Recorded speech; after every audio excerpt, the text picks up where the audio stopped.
What's up, everybody? Welcome back to the channel. Today we got a very special review for you guys. We are going to be reviewing the Universal Horror Collection. This is volume 6. So there's 6 of these out.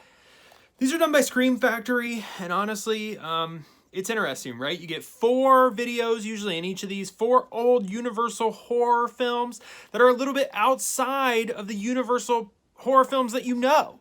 I mean, you know Dracula, you know The Creature from the Black Lagoon, you know Frankenstein, you know Wolfman. These exist outside of that universe. These are Universal horror pictures that aren't quite as, I don't know, memorable as those. And what they've done is Scream Factory kind of, they do new restorations of these, they do new transfers, and then they put them in these collections. And you usually get about 4 in each one. I've noticed that some of these collections seem more themed than others. I think it was either volume 4 or 5. And when I looked at what was in it, it was all like jungle themed horror films. This one is not so much. This one's connected, not so much. You get kind of 4 uniquely different stories in this collection.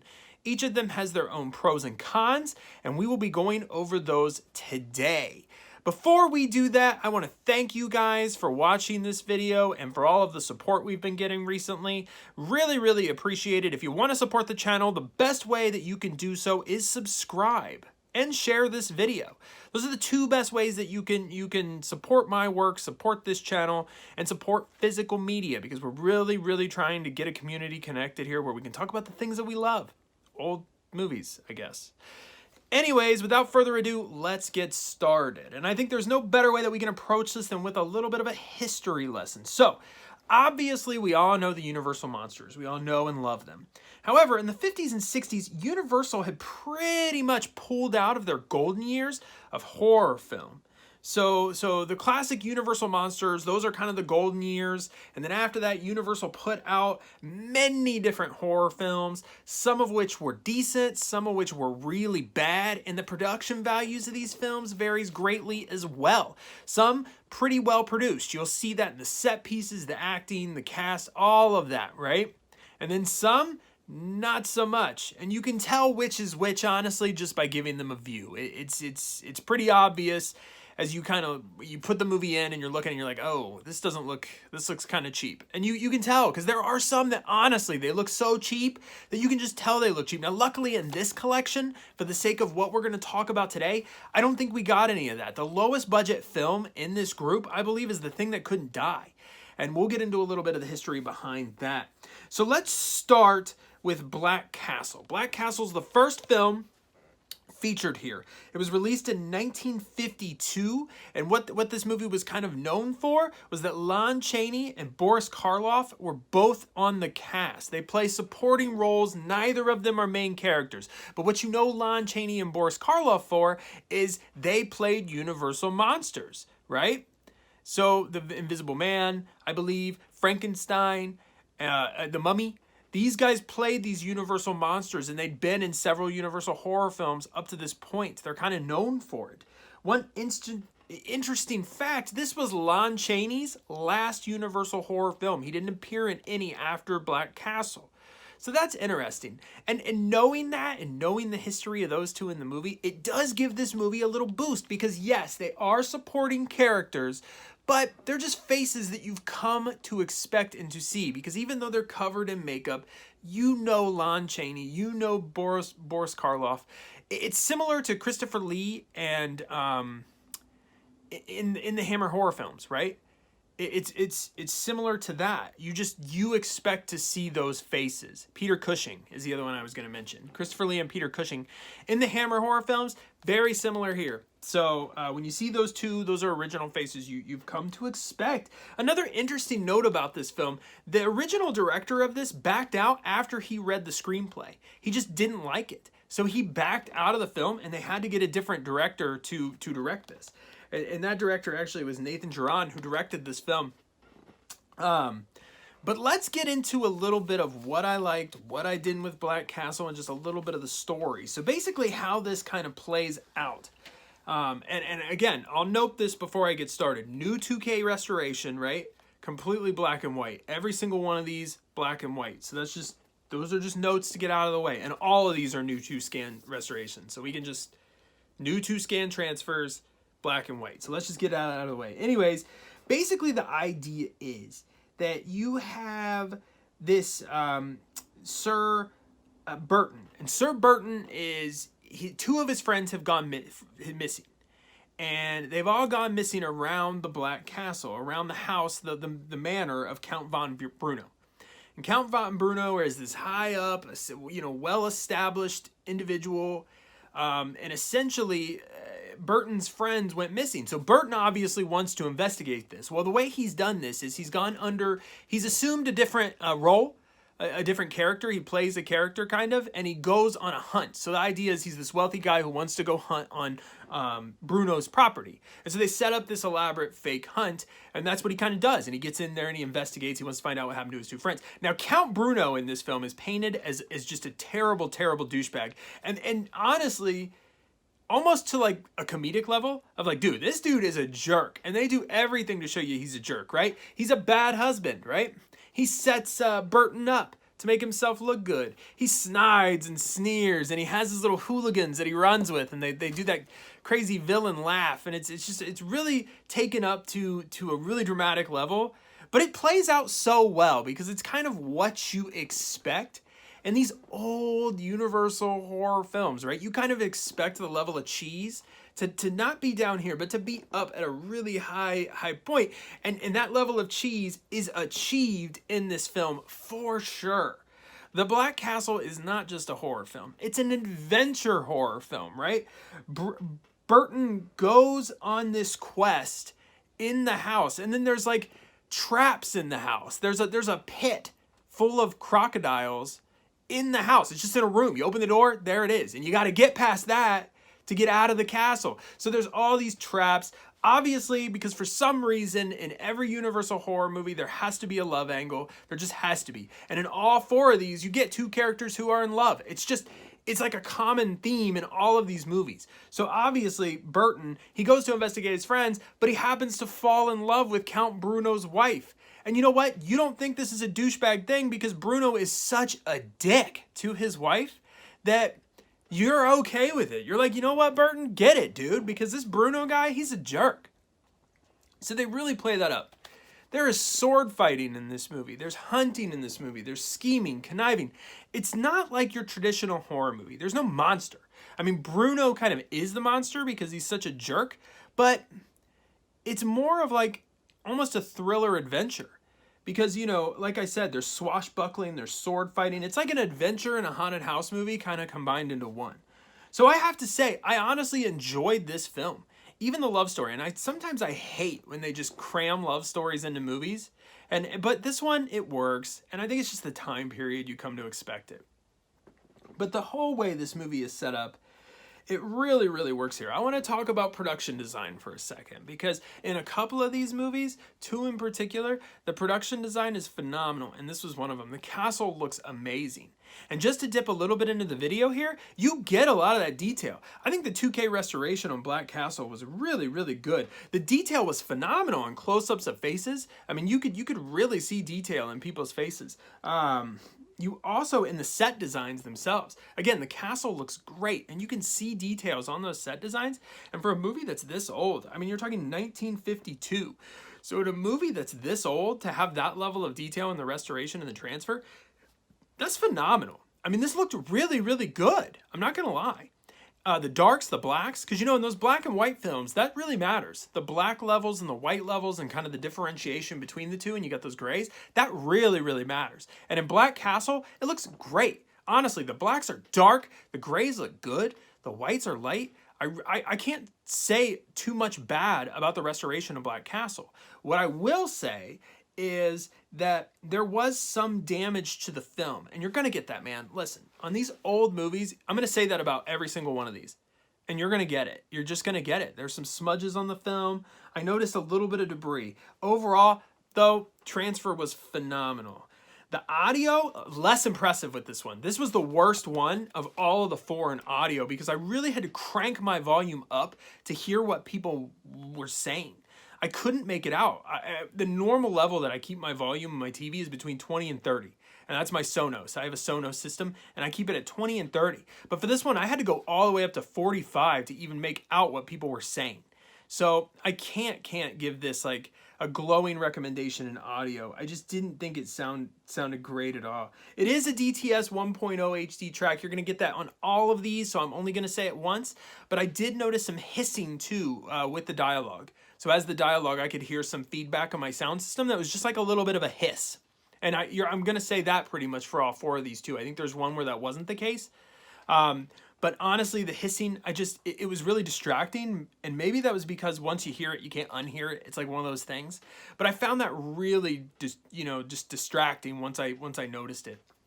So all in all, with Black Castle, what can I say? I love seeing Lon Chaney and Boris Karloff. I just love it. It's something about seeing those guys and the Universal horror and all that stuff just brings the member berries back for me.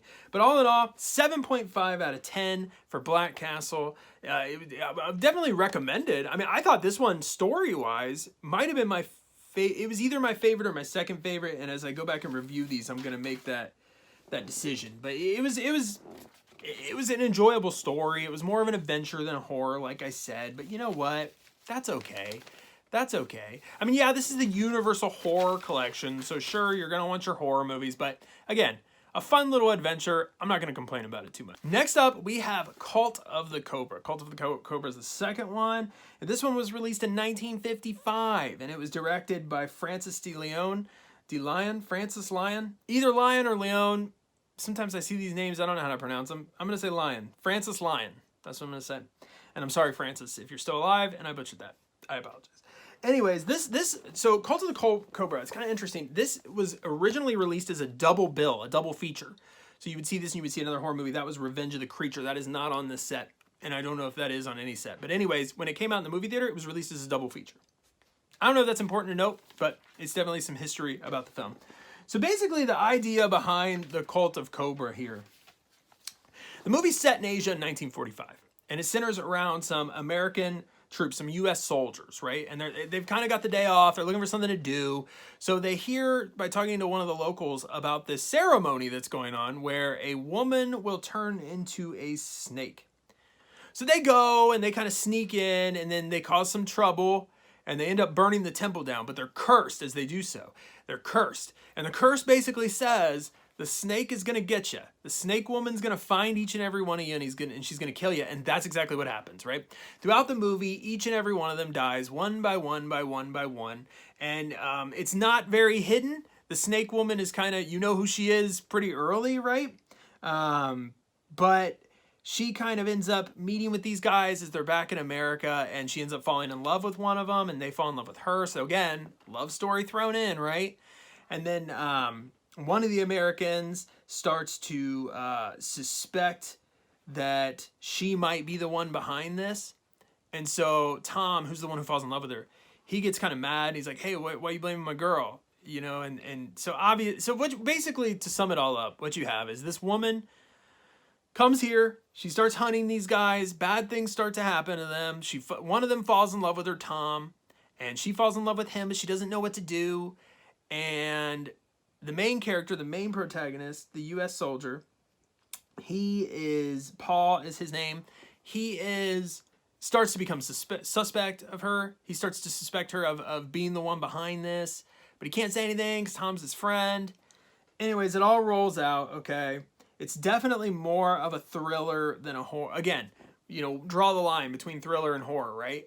And this felt a lot, almost like a slasher movie, way before slasher movies came out, because you got this woman kind of hunting these guys. She doesn't outright kill them herself in most cases, unless she turns into a snake. Then she'll turn into the snake, she'll bite them, and then they die some other way. That's usually what happens. So like she'll bite one of them, and then he'll tumble out of the back of his window in his apartment and fall to his death. So it's kind of interesting. But one by one, she does this.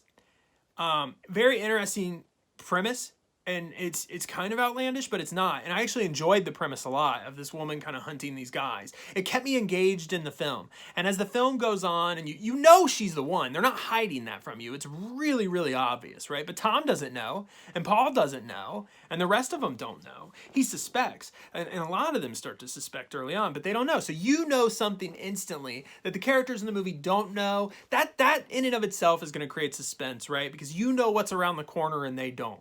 So you're kind of like, the whole movie you're sitting there and you're like, oh, don't turn the corner. Oh, don't trust this woman. You know, she's going to get you. And then she does. But again, I think this is done pretty effectively. It was really a short movie, but it did feel long in parts. So while I'm saying this was done effectively and it was a good time, there were moments when I was like, it's not over yet, you know? You were just kind of waiting for the climax to happen. And it did. The effects aren't bad. Obviously, with the 2K restoration, the woman is clearly in a rubber suit in the beginning. She's clearly in a spandex suit. You know that. But you have to forgive that, right? Because it's just different technologies and different times. I can't hold a movie from the 1950s, you know, accountable for bad effects when we didn't have this good of resolution and clarity back then. Okay, let's talk a little bit about the video. So this was a softer movie, and I noticed the aspect ratio was different in this one as well. This fit my whole TV screen. The other was like a 4:3, and this was like a 16:9. And that did affect the detail levels because that 16:9, I could see, you know, it just was a softer picture because they stretch it out. So the film was softer for sure, a lot more blurry lines, right? The details just weren't quite as there with this one as they were with Black Castle. And I will hold it against them for that. There was grain. The grain was noticeable, more noticeable in this film than it was in Black Castle. Now, again, I am not a grain hater, and you shouldn't be either. But this, it was just noted. It was a little distracting. I guess I'll say that, okay? Again, appreciable detail, but not as much as Black Castle, and it's really important to note that. Now, if I'm comparing these films to anything, I have to compare them to the other films in the set. There were small scratches on the negative as well, so again, that damage just from an older movie, right? Audio was much, much better here. I could hear the voices at my normal volume. I didn't have to tinker with it at all. Voices were clear. There was a small amount of hiss, but it was nowhere near as bad as Black Castle, so the audio gets a plus here. But overall, here's what you got. You've got a serviceable story that's good, not great. You've got decent audio, serviceable, very good. And you have a video that's pretty soft, not the best.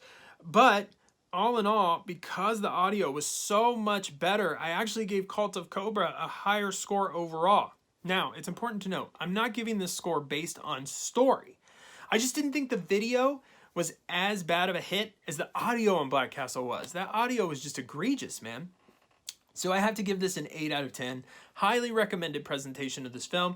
A little blurriness, a little bit of fine detail is lost.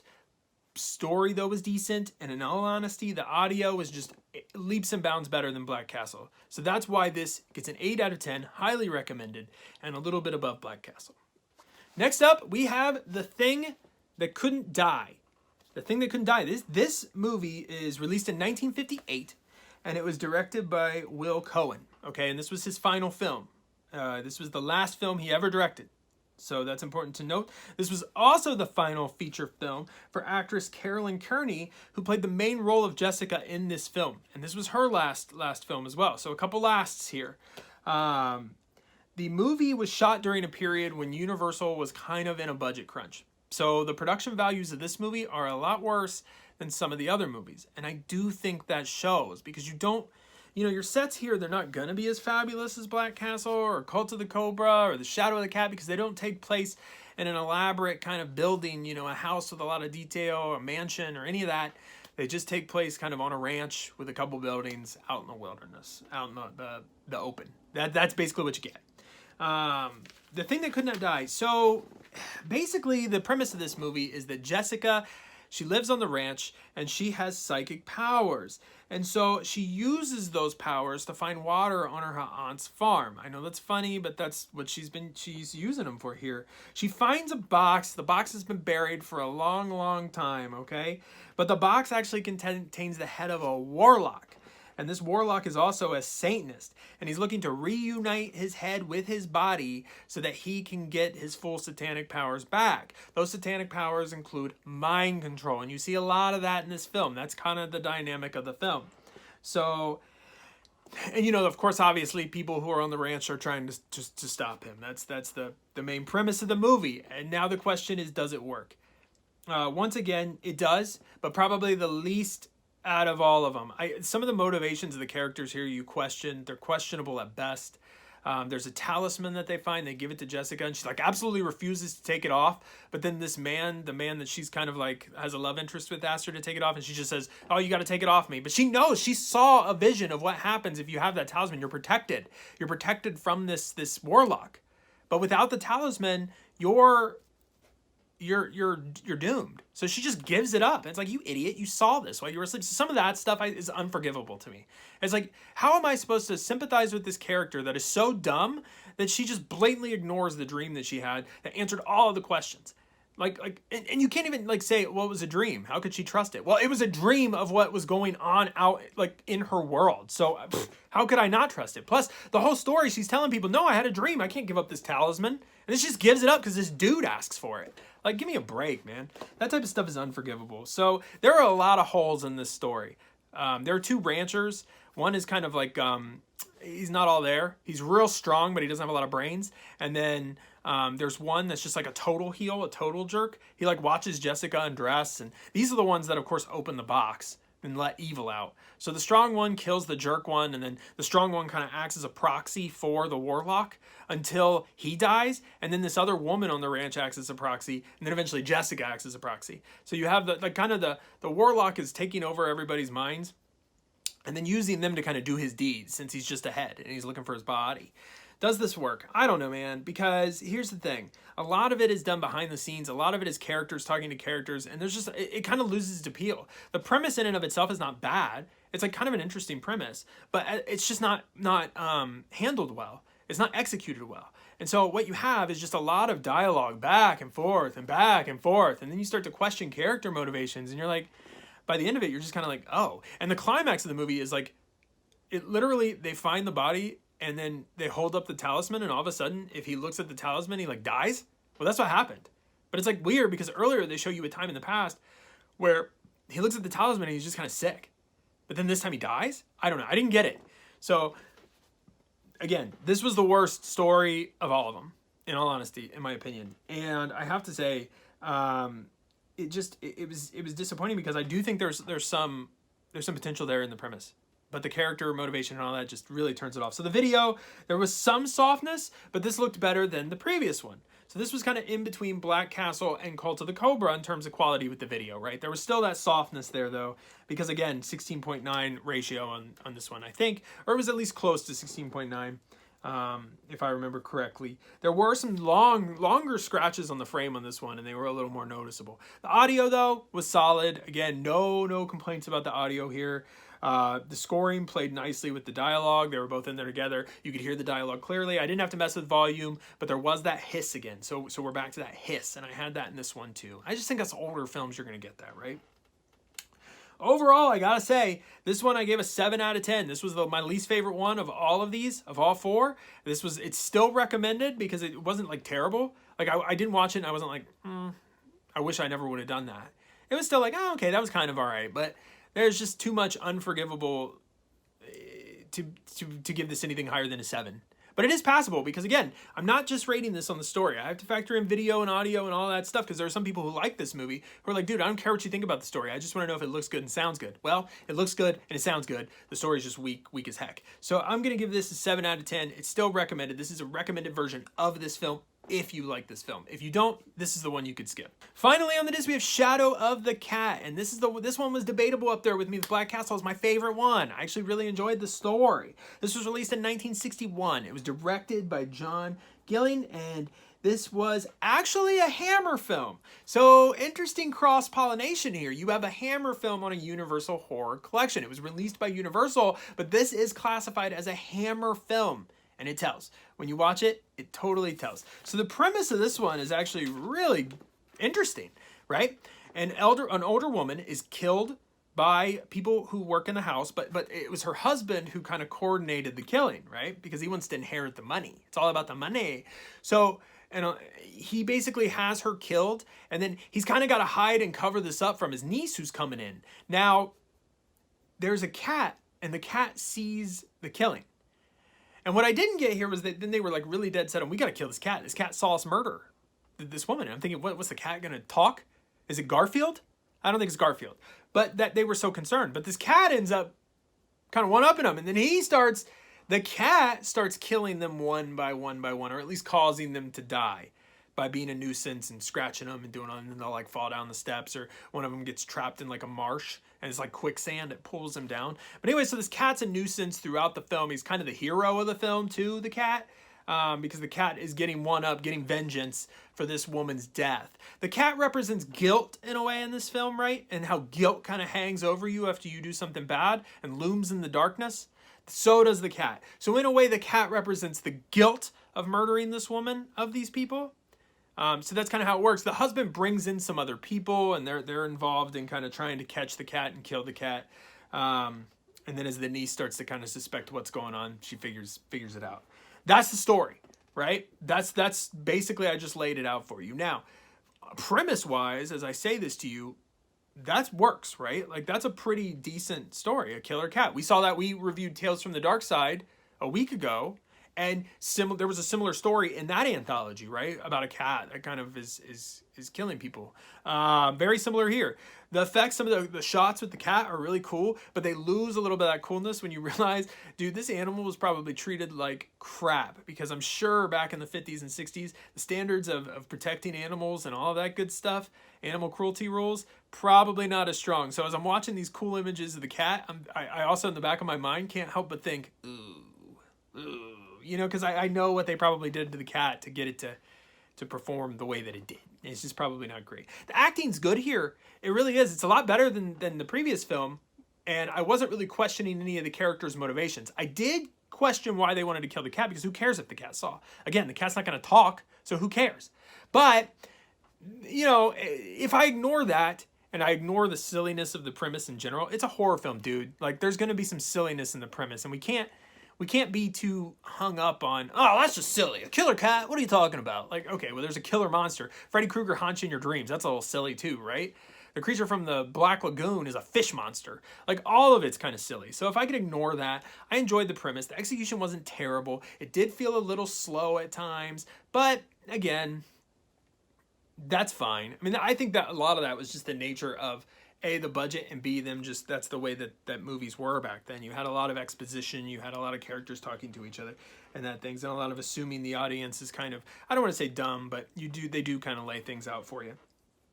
I think this is the best looking film of the bunch. The detail here was really, really impressive. This was a very good restoration.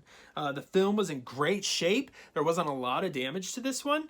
And again, I think visually, this was the best of all of the four, was this one. And I actually think this one was the best story too, because again, I enjoyed this and I was kind of into it the whole time. I'm also going to say that audio-wise, the dialogue, the soundtrack were mixed well and clear. There was a little bit of popping, but again, this was on par with just about everything besides Black Castle, which was egregiously the worst one. So audio was serviceable here. Again, premise is a little weird. It's kind of weird how in these stories, everyone seems to be capable of murder. But at the end of the day, this was a fun one to watch, and it was probably my favorite one in the entire set. So I give it an 8 out of 10. Highly recommended, because as a whole, this was great. This was a good package here. So let's talk about now the box set as a whole. So we've kind of reviewed every single one of the films. Let's talk about this collection as a whole. Look, I don't have the other ones yet, and I'm going to get them and I'm going to review them at some point, but I don't have them. So this was my first dip into the Universal Horror Collection waters, and I have to say I enjoyed myself. These are 4 films. They're serviceable at worst, and they're enjoyable at best. So collecting 4 of these, the restorations were really well done. None of the video was offensively bad. None of the video was too grainy. None of the video had too many blemishes. These were great restorations of older films, and you have to appreciate the work that's done there because of how old these films are. You know, look, the extras, because I didn't do extras based on disc. I wanted to do them. You get 2 kind of 20-minute featurettes. One's an interview with one of the actors, and the other is just kind of 2 historians talking. And you get commentaries from film historians, I think Tom Weaver, on every single one of these. So pretty good extras. I mean, nothing like Arrow video-wise, right? You're not getting 50 different features and all this stuff, but you're getting enough here. Enough for me to say, you know, there's a good, you can sink your teeth into these commentaries and have a good time learning a little bit of film history about each of these movies. So all in all, what am I going to give the entire package, the Universal Horror Collection Volume 6? Well, I'm going to give it a 7 out of 10. I'm going to recommend this. These are all decent films. They're all fun to watch. But if you don't like horror, if you don't like older horror, I mean, clearly you're going to avoid this anyways, right? If you don't like Universal horror, if you don't like horror from the 50s and 60s, you're going to stay away from this anyway. So I don't need to tell you that. But I will say that some of these are a little campier than others, and if that cheesiness bothers you, you're going to want to stay away here as well. That being said, if you're a film historian or a horror film historian, these are great pieces to have in your collection, and this box set does a really good job of bringing new restorations of these films with commentary tracks that you can enjoy. So there's enough to go back here. I would say 7 out of 10. This is a recommended pickup, and there's not much more I can say about it, except I'm excited to do the other ones and see if they're comparable to this one. Anyways, that's what I got for you guys today. Thank you for watching. I'm sure we'll have a haul video coming up and some more reviews for you guys. But as always, I will see you guys next time.